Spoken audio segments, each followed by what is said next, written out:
You're only mythic figures, aren't you? You're not real. So this must be a made-up story, and some people are trying to say that there's similar events happening in other parts of the world. Tell me that's just nonsense, isn't it? What do you think? It's not nonsense. Wow, you're piping up with something here. What mythic figure? Tell us more. Well, I know with the Trojan War, a lot of the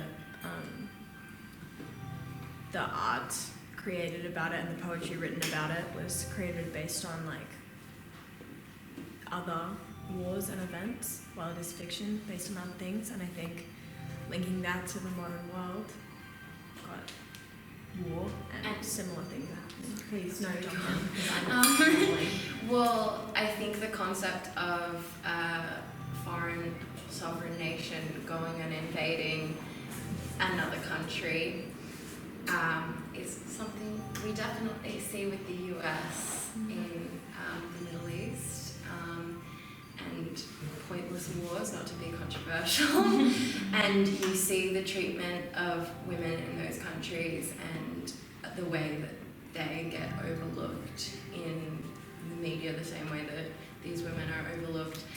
And it is still something that happens now. It's something that's happened forever, and I think oftentimes it is men looking at these stories objectively and not seeing women as humans. I think it's a story for them rather than a lived experience that I think even us in Australia as modern day women all experience some form of similar concepts. You saw the end of Fred Smith's piece yesterday about the withdrawal from Afghanistan. You saw those images. Do you want to just talk us a bit about that? Because that wasn't just myth. That was happening like the last month. Yeah, it was similar to what Brody's shown us, the documentary. So it was like pretty heavy stuff. A lot of images, like real live footage of what's going on at the moment, and just like brought it a bit closer, like just seeing, as we all got emotional when we saw Brody's documentary. It was a bit like that. And yeah, he was like, I think he was doing poetry. There was like a song and a poetry over the top. It was pretty powerful. Yeah, just really like made you think about the issue, and it's not just stories, it's like actually happening to people in the world. Even if we don't see it, like we saw the real footage, and it just brings a bit closer to home. So. But we're just doing a play, aren't we? No.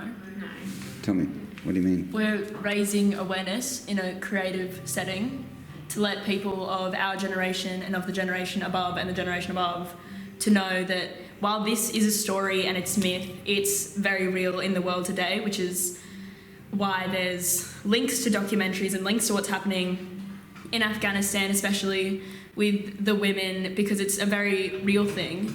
And we present it in a way that isn't, it's fiction, but it's real, and we can feel that it's real and we can show that it's real.